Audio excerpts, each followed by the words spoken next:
안녕하세요. 마음으로 청지사 유중원입니다. 오늘은 2022년 청소년 지도사 면접시험 전날에 꼭 봐야 할 영상 2탄 여러분과 함께 하도록 하겠습니다. 제가 그 81명의 구독자분들께서 2021년도에 실제 기출되어졌던 문제를 공유했던 영상을 올려드렸더니 댓글을 남겨주셨어요. 선생님, 요거를 이렇게 문제만 하지 말고 정답도 같이 이렇게 영상을 찍어주시면 안 돼요? 라고 말씀을 해주셨는데, 제가 1탄 영상 보세요 라고 그냥 말씀드리고 말았는데, 마음에 계속 남아서 문제들 중에서 빠져있는 문제 나올 것 같고, 다음에도 활용되어질 만한 그런 문제를 좀 엑기스만 뽑아서 다시 한번 영상을 찍습니다. 함께 해보시기 바랍니다. 청소년 지도사 면접시험 전날 꼭 봐야 할 영상 1탄은 반드시 시청하시고요. 거의 90%가 거기 안에 들어가져 있고요. 그리고 좀 더 자세하게 공부를 하고 싶다면 마음으로 청지사 유튜브 재생 목록에 보면 1번에서 10까지 목록이 있어요. 그것을 반드시 시청을 하시고요. 그래도 잘 모르겠다 싶으면 문제별 영상을 또 만들어 놨으니까요. 하나하나씩 시청을 해보시면 도움이 될 겁니다.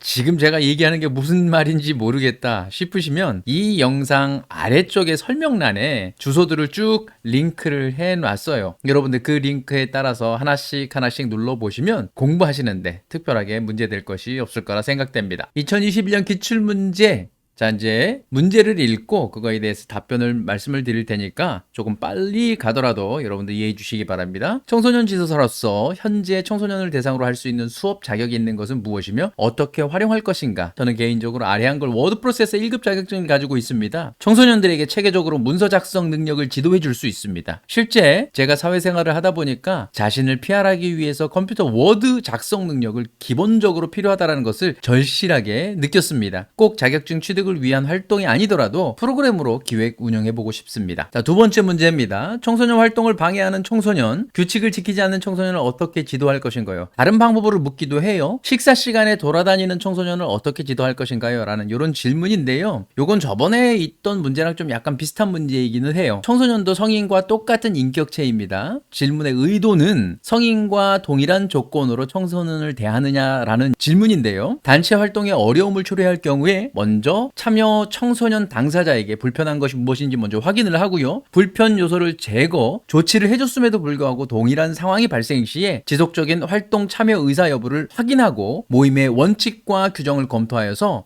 규정에 맞춰 조치해야 할 것입니다. 이렇게 답변을 해주시면 좋을 듯 합니다. 학교 밖 청소년을 어떻게 지도할 것인가요? 학교 밖 청소년은 사랑, 신뢰, 잠재력, 존중, 인정, 감정, 낙관성, 감사 등을 토대로 지도할 것입니다. 학교 밖 청소년의 약점과 장애에 대한 문제를 돌봐주기보다는 청소년이 갖고 있는 강점과 덕성에 중점을 두어 지도할 것입니다. 청소년 치유가 필요하다면 손상된 것을 고치기보다는 청소년 안에 있는 최선의 가능성을 이끌어내도록 할 것입니다. 학교 밖 청소년은 사랑과 장점을 케어해 가면서 지도하는 것이 바람직할 것 같습니다. 이렇게 답변을 해주시면 좋을 것 같습니다. 청소년 지도사의 윤리 덕목을 이야기해 보세요. 너무너무 자주 나오는 건데요. 요즘은 이 윤리 부분을 굉장히 중요시하고 실제 현장에서도 이 윤리의식을 느끼지 못하는 친구들이 많이 있어서 이런 질문을 자주 하는 것 같습니다. 청소년 윤리 헌장 실천 다짐 내에 이런 내용들이 들어가 있는데 거기에서 필요한 내용만 뽑아봤습니다. 활동을 함께 하면서 지도한다. 그리고 차별하지 않는다.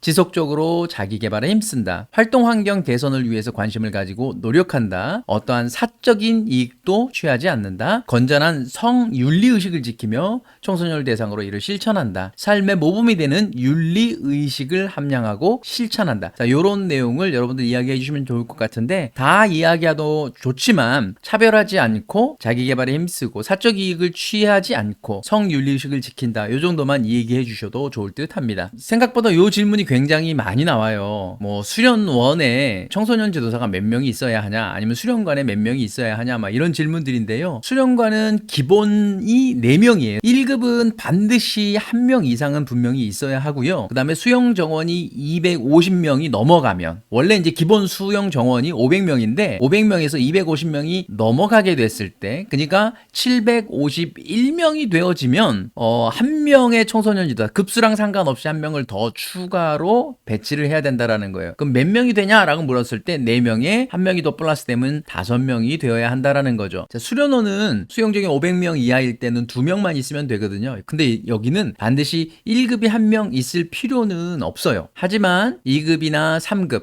1명 이상씩은 분명히 있어야 하는데요. 수용정원이 250명이 넘어갔을 때 1, 2, 3급 상관없이 1명을 추가하고요. 초 500명 초과시. 그러니까 1급을 반드시 1명을 배치해야 한다라는 거 꼭 기억하시길 바랍니다. 요게 시험에 나올 수 있는 주요 내용이니까 요걸 중심으로 공부를 해주시면 좋을 듯 합니다. 청소년 지도사를 지원하게 된 계기나 영향을 준 사람은 누구인가요? 저는 이제 이렇게 한번 적어봤어요. 청소년학을 전공하면서 청소년 수련시설에서 실습을 하게 되었는데요. 저의 실습을 담당하셨던 지도자분이 청소년들의 활동, 복지 보호를 위해서 열과 성의를 다하는 모습을 보면서 청소년 지도사가 되야겠다는 확신을 갖게 되었습니다. 특히 후배 청소년 지도사들의 다양한 경험을 위해 본인이 경험했던 모든 노하우를 나누어 주시는 모습을 보면서 저 또한 청소년들에게 그리고 후배 청소년 지도사들에게 나누어 줄 수 있는 청소년 지도사가 되어야겠다고 생각을 했습니다. 이 정도로 답변을 해주시면 좋을 것 같아요. 정답은 없지만 여러분만의 이야기를 만들어서 준비를 해두시면 좋을 듯 합니다. 청소년 정책 중 잘 운영되고 있는 정책은 지금 현재 제6차 청소년 정책 기본 계획이 운영되어지고 있는데 올해가 마지막이거든요. 제가 개인적으로 생각하기에는 청소년 참여 정책이 가장 잘 운영되고 있다고 생각되어지는데요. 여러분 다 아시다시피 청소년 자치기구는 청소년 특별회의 참여위원회 운영위원회가 있는데 법적인 내용에서 그런지 몰라도 청소년 특별회의나 참여위원회 운영위원회가 잘 운영되어지고 있고 특히 참여위원회 운영위원회에서 논의되어졌던 제안들이 청소년 참여 예산제 활동을 통해서 지자체별로 성실히 수행되고 있는 것을 볼 수가 있습니다. 청소년 복지기관과 청소년 복지시설의 종류 이거 굉장히 시험 문제에 자주 나오는데요. 복지기관과 복지시설은 분명히 차이가 있는데 복지기관은 한국청소년 상담복지개발원, 청소년 상담복지센터, 이주배경 청소년 지원센터 이렇게 3개가 있고요. 청소년 복지시설은 청소년 쉼터, 청소년 자립지원관, 청소년 치료재활센터, 청소년 회복지원시설이 있습니다. 개별적인 것도 질문을 자주 하는데 가장 많이 하는 질문이 청소년 자립지원관이에요. 일정 기간 청소년 쉼터 또는 청소년 회복지원시설에 지원을 받았는데도 가정, 학교, 사회로 복귀하여 생활할 수 없는 청소년에게 자립하여 생활할 수 있는 능력과 여건을 갖추도록 지원하는 시설이 되겠어요. 그리고 회복지원시설을 또 물어보는 경우도 있는데 소년법 제32조 1항 제1호에 따른 감호 위탁 처분을 받은 청소년에 대해서 보호자를 대신하여서 그 청소년을 보호할 수 있는 자가 상담, 주거, 학업, 자립 등 서비스를 제공하는 그런 시설을 청소년 회복지원시설이라고 이야기를 합니다. 청소년 과목 중에 가장 인상 깊었던 과목은 무엇인지 이유를 설명해 보세요 라고 얘기를 해요. 2급에는 8과목이 있고 3급에는 7과목이 있어요. 한 과목 차이가 있는데 그게 바로 청소년 복지거든요. 요 차이가 있고 나머지 내용 7과목은 똑같습니다. 그리고 7과목은 청소년 연구방법론, 청소년 인권과 참여, 청소년 정책론, 청소년 기관 운영론, 청소년 지도자론 이렇게 5과목이 있다라는 거 그냥 참고로 알아두시고요. 저는 개인적으로 청소년 문화입니다 라고 대답을 하고 싶습니다. 왜냐하면 청소년들의 문화와 트렌드를 이해할 수 있는 좋은 계기가 되었기 때문입니다. 이런 정도로 답변을 해주시면 좋을 듯 합니다. 청소년 특징적 사고 유형은 무엇인가요? 보통 대부분은 상상적 청중이나 개인적 우화 이렇게 질문을 하는 경우들이 있는데 청소년 특징적 사고 그러니까 청소년이 사고하는 특징은 무엇인가요? 라고 물어봤을 때 상상 속 청중, 개인적 우화가 대표적인 청소년 사고의 유형인데요. 개인적 우화란 자신의 감정이나 사고는 너무나 특별하고 독특한 것이어서 다른 사람들은 이해할 수 없다고 믿는 것을 개인적 우화라고 하고 상상 속 청중이란 실제로 존재하는 청중이 아닌 가상에서 청중을 만들어내고 그들이 모두 자신에게 주의를 집중하고 있다고 믿는 현상을 이야기를 합니다. 청소년 유해 약물의 이름을 이야기해보세요 라고 얘기를 하는데요. 청소년보호법 제2조 제4호에 보면 유해 약물은 청소년의 사용을 제한하지 아니하면 청소년의 심신을 심각하게 훼손할 우려가 있는 약물로 주류, 담배, 마약류, 환각물질 등이 있다라고 되어져 있는데 청소년 유해 약물이 뭐가 있냐라고 물어본단 말이죠. 그러면 주류, 담배, 부탄가스, 본드, 신난, 니스, 칼라풍선, 성기구, 레이저 포인터 등이 있는데 아니 여기서 뭐 레이저 포인트는 물건 아니야. 약과 물건을 모두 이야기한다고 합니다. 청소년 지도사가 되어 동료와의 관계에서 가장 중요하다고 생각되는 것을 2가지를 이야기해보세요. 저는 협업과 신뢰입니다. 특히 청소년 활동 업무에서 이렇게 진행을 하다 보면 행사들이나 기타 여러 가지 다양한 업무들을 진행을 할 때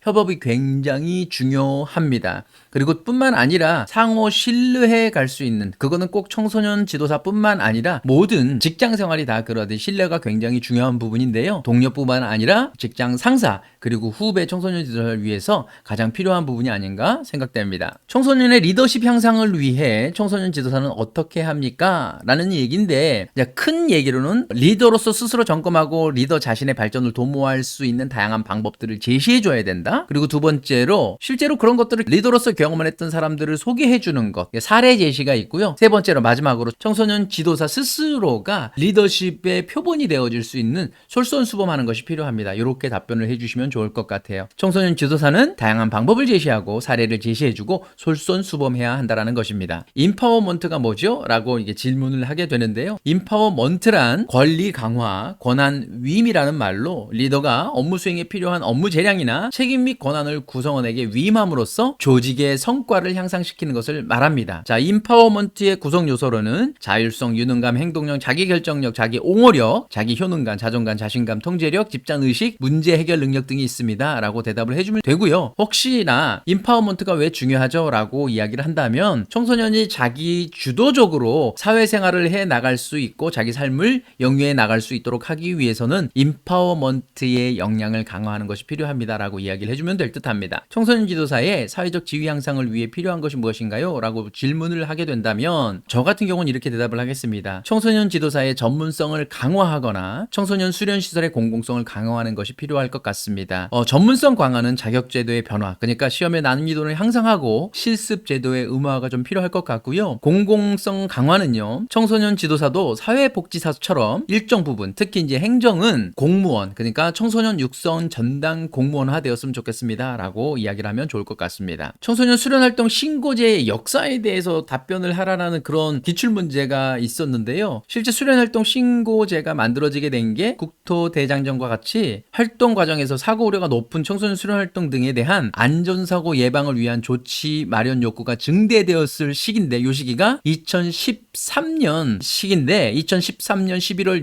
29일에 시행이 이루어졌습니다. 여러분들 다 아시다시피 사설 해병대 체험 캠프에서 여러 가지 사고들이 있었잖아요. 여기서 이제 경각심이 일어나면서 이 제도를 더 강화하게 되었습니다. 그리고 세 번째로 청소년 수련시설 운영자와 청소년 수련 활동 주최자의 활동 프로그램에 대한 관리를 강화하고 체험 활동의 사전 안전성을 확보하기 위하여 기존 수련 활동 신고제 개선, 그러니까 위험한 수련 활동은 인증을 의무화하며 수행 능력이 미흡한 자에 대해서 수련 활동 위탁을 제한하는 등 안전사고를 미연에 방지하여 청소년들이 안심하고 마음껏 수련 활동에 적극 참여해 역량 개발할 수 있는 환경 조성의 필요성이 증대가 되었다라는 거예요. 다시 얘기하자면 숙박형 등 청소년 수련활동 계획의 신고로 개정이 되어졌는데 이게 2014년 7월 20일 날 시행되어졌습니다. 자, 신고제의 역사에 대해서는 과거에 이런 문제들이 있었으니 이 문제들을 해결하기 위해서 신고제가 생겼습니다. 이렇게 이야기해 주시면 될 듯합니다. 만약 지금 청소년 지도사로서의 일을 하고 있는데 더 조건이 좋은 곳에서 연락이 온다면 여러분 어떻게 하시겠습니까? 라는 질문인데요. 이 질문은 많이 사용되어지는 질문인데요. 정답은 없습니다. 현재 직장에서 조직을 위해 최선을 다하는 것이 가장 바람직하겠지만 굳이 이직을 해야 하는 상황이 만들어지게 된다면 현재의 시설에 피해가 가지 않도록 사전에 양해를 구하는 행동을 해야 할 듯합니다. 예를 들어 중간 관리자나 혹은 시설의 장에게 조언을 구하는 것이 가장 바람직할 것 같고요. 협의가 어느 정도 이루어진다라면 충분하게 본인의 의사에 맞춰서 이직을 할 수 있을 것 같습니다. 하지만 사례들을 보면 몰래 시험을 보고 갑자기 도망가듯이 이직을 하는 직원들을 자주 보게 되는데요. 이런 부분에 대해서 본인은 어떻게 생각하느냐라는 이런 질문인 것 같습니다. 특히 조건 때문에 이직을 한다라는 답변은 지양하시기 바라고요. 조건보다는 내가 일을 할 수 있는 환경, 그리고 본인이 평소에 가지고 있는 신념이나 이런 것들에 부합한다라고 한다면 그런 부분들에 맞춰서 이직하는 부분들에 대해서는 긍정적으로 좀 생각할 수 있을 것 같습니다. 촉진자로서의 청소년 지도사의 역할은 무엇인가? 요즘 퍼실리테이터라는 이야기를 굉장히 자주 하는데 이 말 자체가 촉진자를 이야기를 하는데요. 청소년들의 주도적인 참여를 유도해서 예상 결과를 도출할 수 있도록 하는 게 촉진자의 역할입니다. 그리고 전문 지식 등을 활용해서 청소년들이 기대 이상의 성과를 낼 수 있도록 코칭하는 것이 바로 촉진자의 역할입니다. 마지막으로 혁신적인 사고와 동기부여 능력 능력으로 변화 촉진자의 역할을 해야 하는 것이 촉진자의 바로 역할이 되겠습니다. 청소년 유해 매체 심의 기준입니다.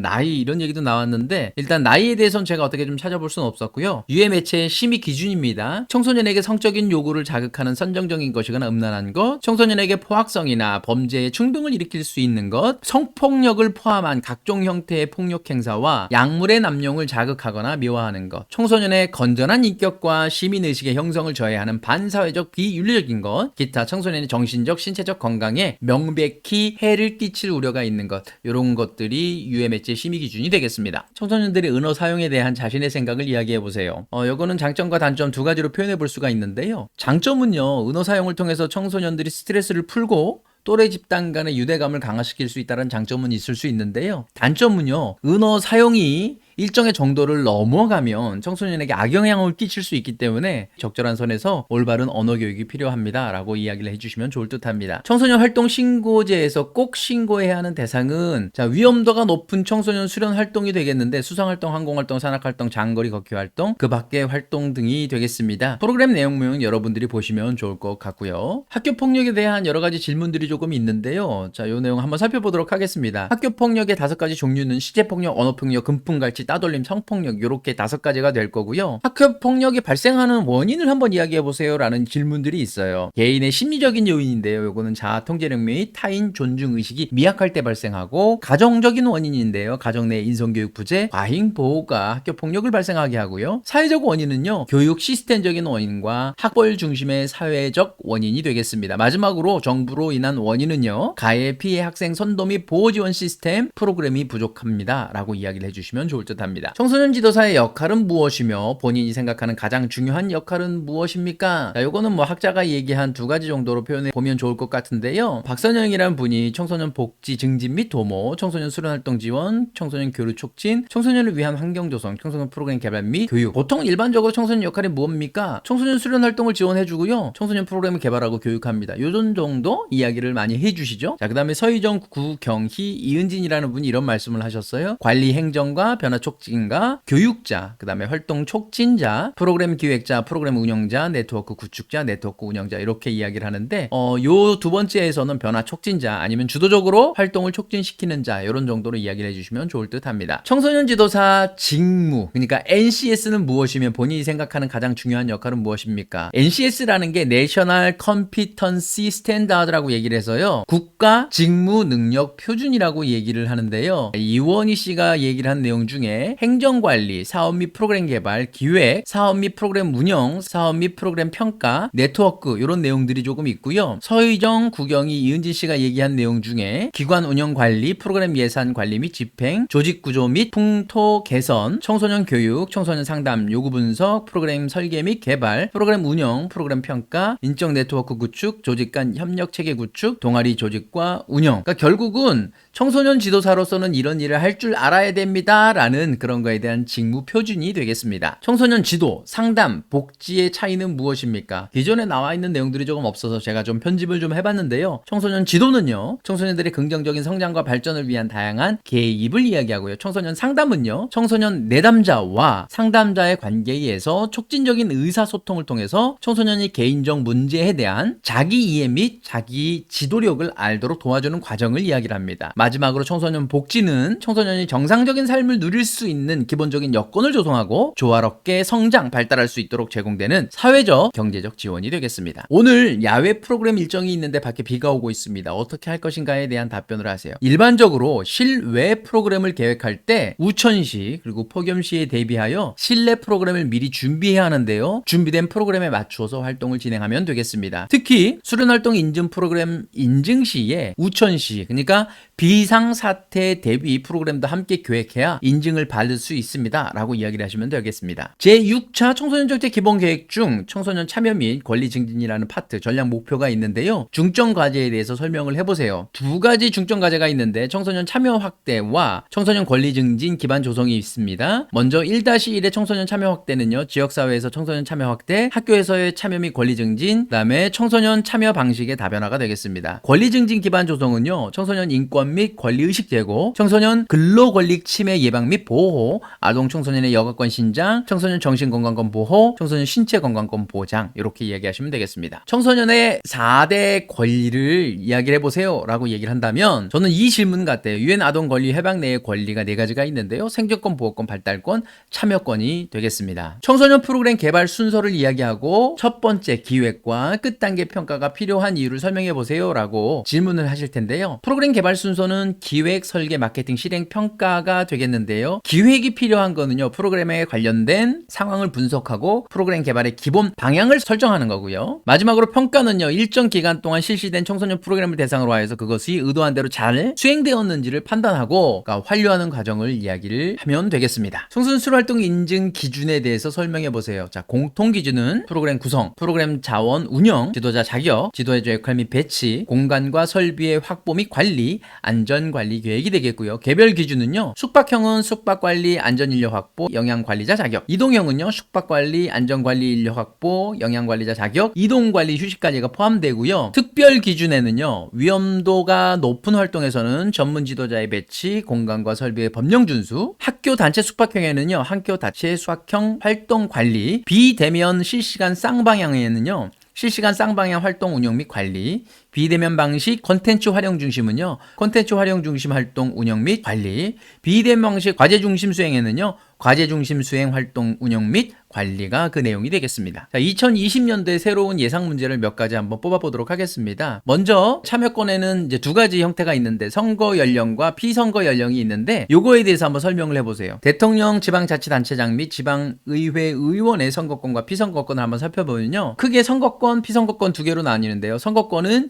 만 18세 공직선거법이 2020년 1월 14일에 개정이 되어졌고요. 피선거권은요. 자, 요게 조금 최근에 바뀌었는데요. 대통령령은 출마할 수 있는 연령이 40세고요. 국회의원 지방선거에서는요. 만 18세가 된다라는 거. 공직선거법 2022년 1월 18일에 개정이 되었다라는 거 여러분 참고하시고 그 다음에 정당 가입에 관련된 내용이 있는데 만 16세부터 정당에 가입을 할 수 있다는 건 요거는 참고로 알아두시기 바랍니다. 부모가 법정 대리인으로서 갖는 권리 중 폐지가 된 것이 있는데 무엇인지 혹시 아세요? 자, 징계권이 2020년 10월 13일 국무회의에 통과되어졌고요. 2021년 1월 26일 날 삭제가 되었다라는 거 여러분 참고로 알아두시기 바랍니다. 양육비 이행관리원 청년 내일 채용 공제에 대해서 혹시 들어보셨어요? 양육비 이행관리원은요. 아동 청소년이 건강하게 성장할 권리를 보장하기 위해서 양육 부모의 신청을 받아 비양육 부모로부터 양육비를 지급받을 수 있도록 당사자 간의 협의, 양육비 관련 소송 및 추심, 불이행 시 제재 조치 등을 지원하는 전담기구를 이야기를 합니다. 청년 내일 채용 공제는요. 청년에게 노동권과 목돈 마련의 기회를 주는 동시에 기업에게 우수 인재 확보 방안을 제공하기 위해서 청년, 기업, 정부가 공동으로 공제금을 적립하여 자산 형성 방식의 지원으로 중소, 중견기업에 정기적으로 취업한 청년의 장기 근속을 장려하는 사업을 이야기를 합니다. 자, 메타버스가 뭔지 아세요? 메타버스가 한글로 뭐예요? 가상우주, 가상세계라고 이야기를 합니다. 저번에도 잠깐 설명드렸듯이 제페토가 대표적인 메타버스 플랫폼이 되겠는데요. 댄스그룹 BTS도 메타버스 환경에서 공연을 하기도 했다고 이야기를 했었죠. 참고해 보시기 바랍니다. 청소년 활동 핵심 역량이 무엇입니까? 그냥 아주 쉽죠. 청소년 활동을 통해서 길러져야 할 능력이라고 얘기를 하는데 그게 6가지가 있습니다. 비판적 사고, 의사소통, 협업, 창의력, 사회정서, 진로개발 역량이 있습니다. ESG 경영, ESG가 도대체 뭐예요? 라고 질문을 할 겁니다. 환경과 사회에 대한 책임과 지배구조의 투명성을 평가하기 위한 지표, 그러니까 이 지표를 지키면서 운영하는 게 ESG 경영이 되는데요. 기업 경영을 안정적으로 지속시키기 위해서는 환경과 사회를 해치는 의사결정을 해서 안 된다는 사회적 기류라고 보면 되겠습니다. 최저임금에 관련된 질문도 가끔가다 하는데요. 2022년 최저임금은 얼마인가요? 9,160원입니다. 혹시 2023년 최저임금은 얼마인지 아세요? 9,620원이 되겠습니다. 청소년 자유공간입니다. 제가 말씀드렸듯이 제6차 청소년 정책 기본 계획이 이제 올해가 마지막이에요. 근데 거기 중점 과제 1-2 청소년 권리 증진 기반 조성 3번째 과제가 있는데요.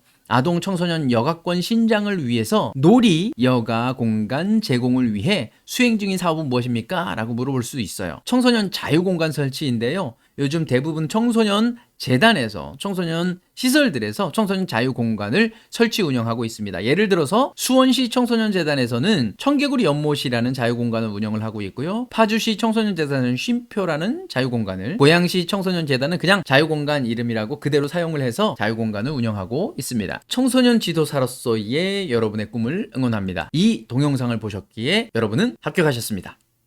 감사합니다.